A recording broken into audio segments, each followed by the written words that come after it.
Bismillahirrahmanirrahim. Assalamualaikum warahmatullahi wabarakatuh.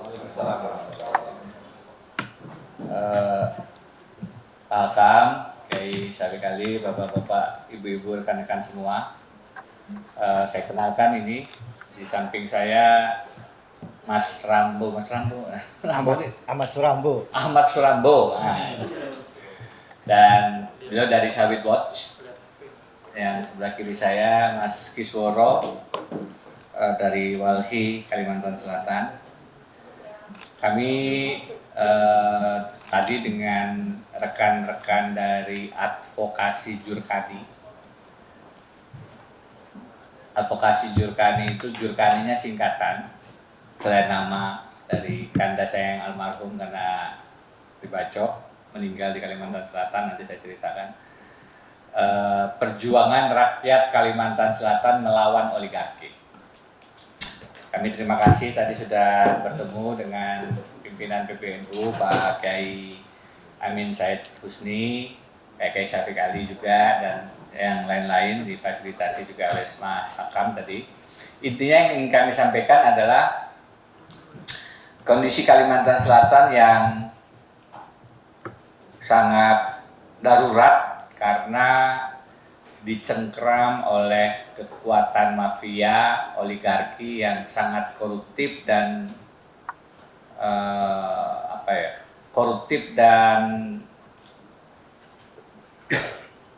mafioso lah, karena memang selain melakukan praktek-praktek tambang yang ilegal, kemudian merampas hak warga tanah gitu, tapi juga bisa membunuh orang. Jadi kalau ditanya mafiosonya siapa, ya yang paling sering disebut di Kalimantan Selatan ini ya kalau di sini disebut datanya PT Emsam, John Lin, dan itu memang kalau di Kalimantan Selatan terafiliasi dengan pemiliknya, yang di Kalimantan Selatan sering disebut dengan nama Haji Isam. Jadi ini luar biasa kedekatannya dengan aparat keamanan, oknum ya, kedekatannya dengan penegakan hukum, sehingga kemudian perampasan lahan yang dilakukan di wilayah-wilayah tambang, wilayah-wilayah sawit itu tidak pernah bisa diselesaikan dengan tuntas kalau hanya pendekatannya hukum, warga tidak dibayar.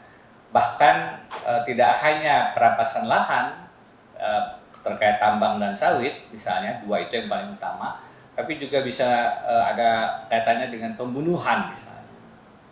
Advokasi Jurkani itu mengadvokasi satu kasus di mana di daerah Tanah Bumbu ada advokat yang melakukan pembelaan terhadap kasus tambang batu bara ilegal yang akhirnya dibacok, tangannya hampir putus, kakinya juga hampir putus, dan akhirnya dalam 2 minggu beliau wafat.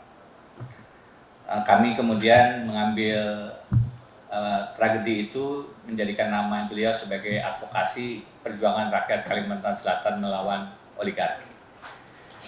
Dan ini tidak terangkat ke media nasional, tidak terberitakan secara cukup, walaupun kami berusaha.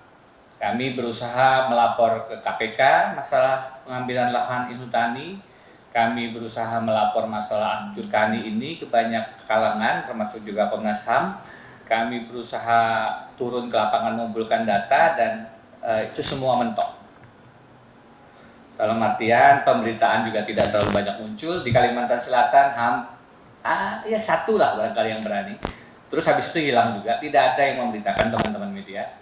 Kalau teman-teman media punya sahabat di Kalimantan Selatan, tanyakan kenapa tidak memberitakan hal yang terkait dengan Haji Isam. Karena ada wartawan yang sudah dibunuh, ada wartawan yang sudah dipenjarakan karena memberitakan masalah pengalihan lahan ini, ada guru yang sudah dibunuh, dan advokat juga yang sudah dibunuh, dan banyak lagi yang lain. Nanti Walhi bisa cerita bagaimana kriminalisasi terhadap aktivis. Karena itu, karena demikian tebalnya dinding mafioso ini, dan memang guritanya sudah kemana-mana tangan guritanya, kami melihat harapan ada di PBNU. Kami hadir membawa beberapa catatan kasus yang tentu akan kami lengkapi. Tadi Pak Kiai Amin mengatakan tolong kami diberikan data yang lebih lengkap. Insya Allah kami akan lengkapi karena memang kami memberikan ringkasan gitu, nanti data yang lebih lengkap akan kami sampaikan dan dari situ akan dipelajari. Tentu ada mekanisme di PBNU nanti yang bisa dijelaskan, tapi yang pasti tadi ada usulan misalnya seandainya PBNU bisa turun ke lapangan, karena Kalimantan Selatan itu bagaimanapun punya kedekatan. Salah satu pimpinan terlama PBNU Pak Kiai Haji Idham Khalid dari Kalimantan Selatan, masyarakat Kalimantan Selatan juga mayoritas adalah Nahdlatul Ulama. Karena itu inilah tempat kami menyampaikan keluhan dan semacam permintaan tolong. Ada usulan juga bagaimana kalau nanti pada tataran aksi mungkin ada pembukaan posko-posko pengaduan yang dilakukan. Tapi intinya ini adalah semacam ikhtiar kami yang sudah desperate. Kalau kata teman-teman itu udah hampir kehabisan, apalagi sih cara yang bisa dilakukan gitu. Dan akhirnya terpikir mengapa tidak ke Nahdlatul Ulama, karena memang juga ini keterkaitan tadi, di samping kami merasa memang ini tidak mungkin dihadapi sendirian, harus ada aliansi koalisi masyarakat sipil dan salah satu lokomotif koalisi itu tidak lain dan tidak bukan biasanya adalah Nahdlatul Ulama.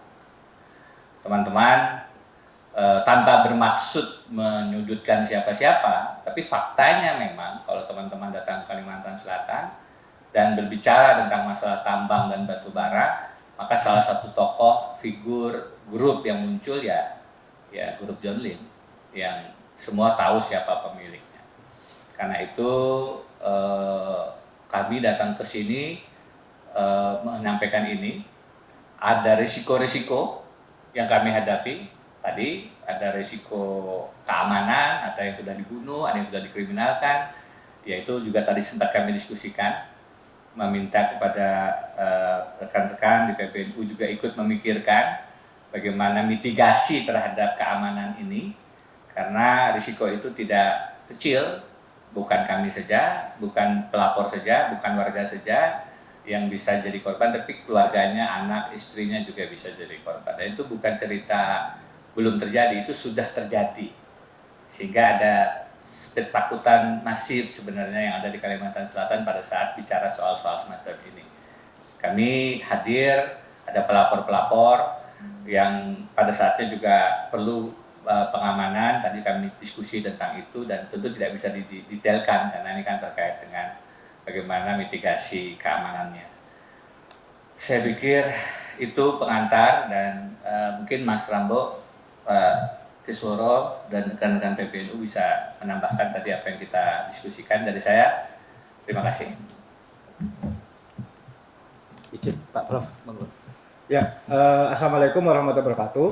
Mungkin saya menambahkan beberapa keterangan yang diberikan oleh Profesor Denny. Saya Ahmad Surambo dari Sawitwatch. Nah, memang kami itu Januari 2022 itu kemarin datang ke KPK ya. Kami melaporkan salah satu kasus, dalam hal ini PT Ensam, yang kami duga melakukan tindak pidana korupsi ya, kerugian negara, di mana ada sekitar lebih kurang 8 ribuan hektar satu tanah negara berupa hutan gitu digarap atau diambil oleh PT Ensam, sehingga yang terjadi adalah kerugian negara. Kami laporkan ke KPK dalam kerangka ini adalah tindak pidana dugaan tindak pidana korupsi. Nah, kami sudah diambil keterangan, semua data-data sudah kami berikan. Sampai saat ini kami tidak menerima update. Apa yang terjadi kasus ini pun kami tidak tahu. Kami sudah kirimkan surat segala macam. Sehingga apa yang dibilang oleh Profesor Denny itu kok diambil kesimpulan seperti kok nyata ada begitu.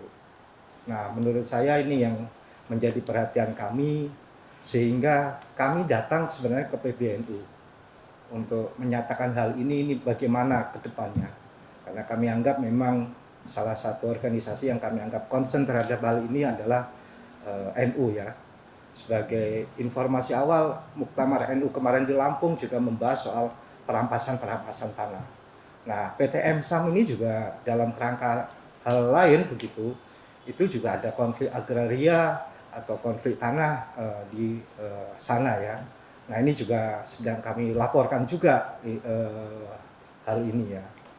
Nah, detailnya memang nanti kita bisa diskusikan, ada satu koperasi milik masyarakat, kalau tidak salah koperasi Sipatuwo. Iya, ini juga satu koperasi milik masyarakat, lahannya dalam kerangka tertentu diambil sama si PT MSAM begitu. Nah, Bapak Ibu sekalian, kawan-kawan semuanya, ini sebenarnya satu cerminan dari kondisi perkebunan kita, perkebunan sawit. Kami mempunyai data untuk perkebunan sawit saat ini kurang lebih 1061 komunitas itu punya konflik di perkebunan sawit. Ini baru kami data saja, belum datanya kami tambah-tambah dengan yang lain. Nah, sehingga menurut saya rekomendasi muktamar itu menjadi penting untuk kita tindak lanjuti bareng untuk hal ini. Saya bayangkan apa hal yang diungkapkan tadi di diskusi soal posko, soal macam-macam, itu kalau sudah nanti bisa diambil kesimpulan mana yang terbaik bisa dilakukan bersama, itu menarik untuk ditindaklanjuti ya. Mungkin itu saja kawan-kawan semuanya, Bapak Ibu sekalian, terima kasih. Wassalamualaikum warahmatullahi wabarakatuh.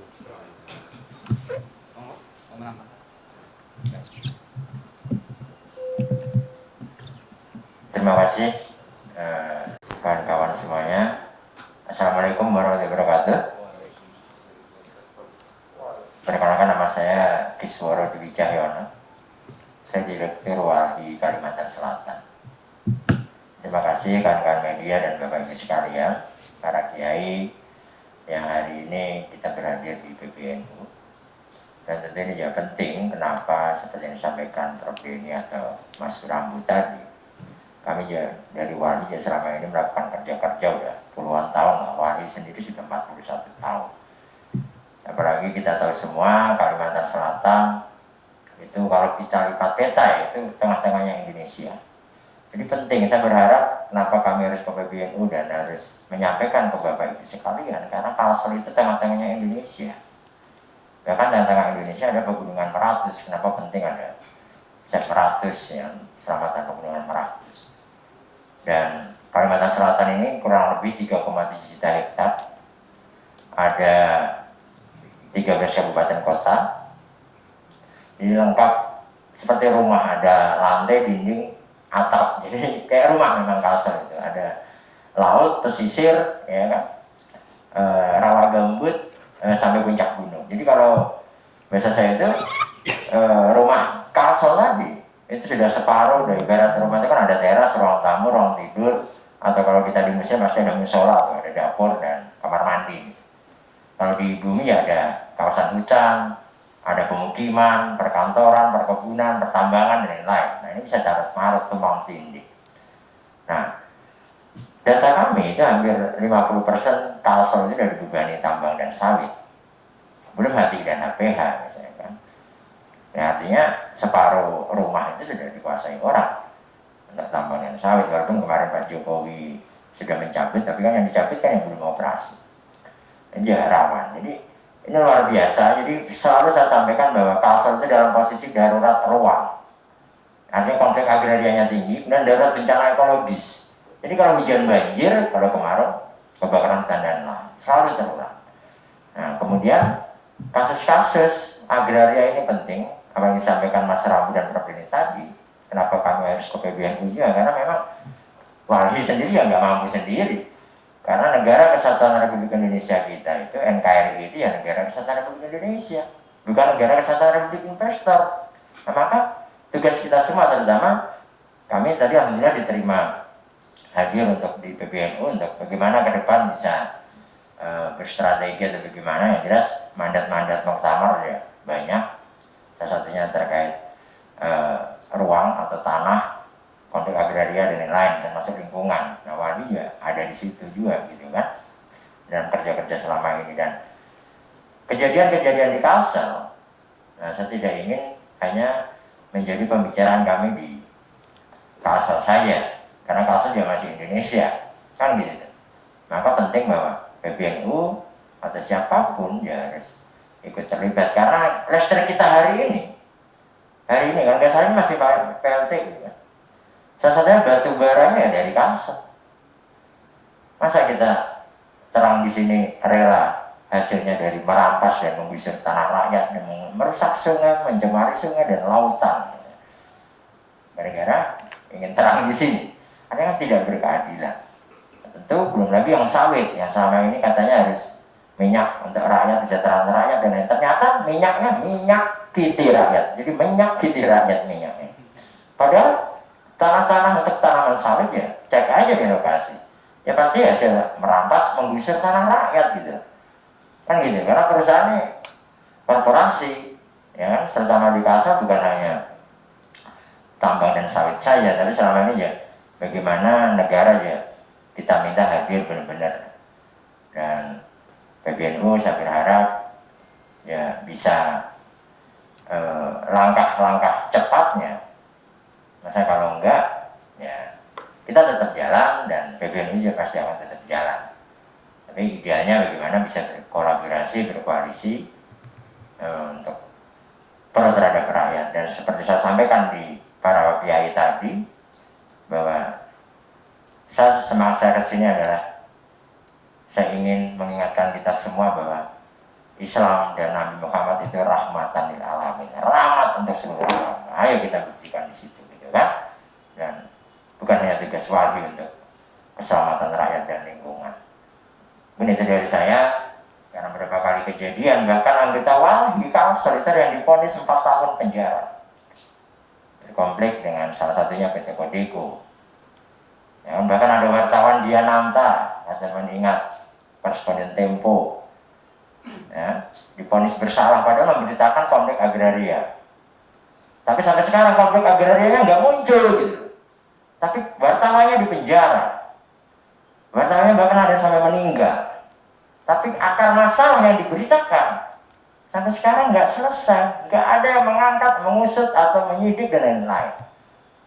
Kan gitu deh. Ada apa ini? Saya tidak ingin kejadian menimpa teman-teman media di sini juga gitu. Itu di Kalsel kayak gitu.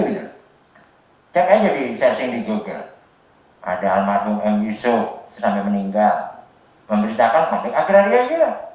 Ada Diananta Putra Semedi, ya kan, itu koresponden Tempo dan linknya Kumparan, ya kan, divonis bersalah 3 bulan. Tapi konflik agrarianya mana? Yang antara perusahaan, misalnya John Lynn Group dan lain-lain, misalnya, atau Emsam dan lain-lain, atau Adaro dan lain-lain, ya, nggak pernah terusut gitu. Gitu kan? Bahkan kali ini ada rakyat yang punya sertifikat aja, ada yang masuk tahanan, ya, masih punya sertifikat tuh. Cek aja di tahanan Kota Baru itu.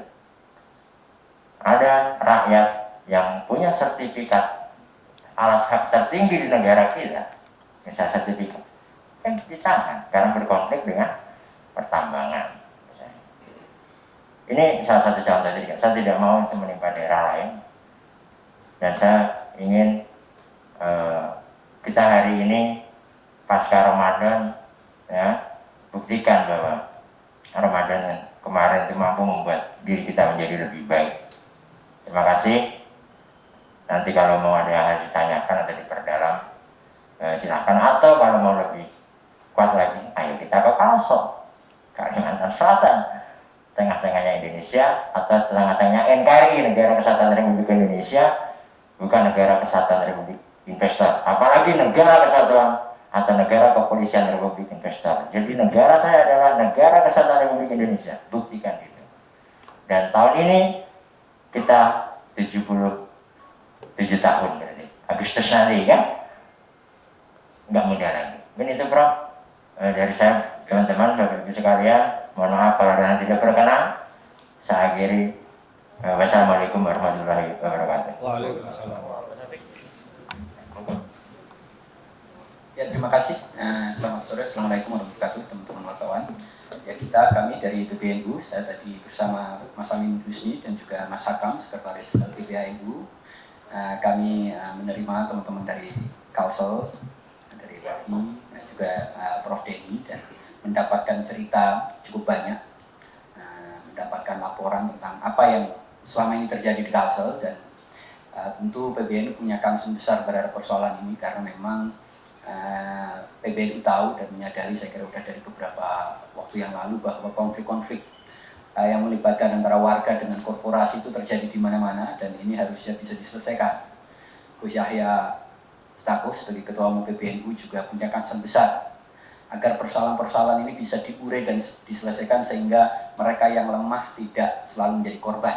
Jadi kami akan pertama-tama ya kami berterima kasih karena teman-teman mengajak dan memberitahu dan melibatkan PBNU dalam kerja-kerja yang pada dasarnya adalah keprihakan atas Ustadz Afid. Gus Dur dulu sering sekali menerima warga-warga seperti ini, dan hari ini Gus Yahya juga berharap bahwa PBNU itu juga bisa menjadi rumah kembali buat mereka yang mungkin merasa tidak lagi punya tempat mengadu. Dan PBNU akan berusaha untuk membantu sebisa mungkin, semampu mungkin, karena kita pengen Indonesia itu menjadi negara yang baik, menjadi rumah yang nyaman buat semua orang tanpa pandang suku, agama, profesi, atau kelas ekonomi dan sosial. Dan apa yang terjadi di Kalimantan Selatan, tentu kami prihatin, dan kita berharap memang bisa membantu mengurai dan memecahkan persoalan-persoalan itu. Dan PBNU tadi ya kita berkomitmen untuk mempelajari lebih jauh dan mungkin akan memutuskan beberapa hal yang mungkin akan bisa kita lakukan untuk membantu warga yang ada di sana. Saya kira demikian. Wassalamualaikum warahmatullahi wabarakatuh. Waalaikumsalam.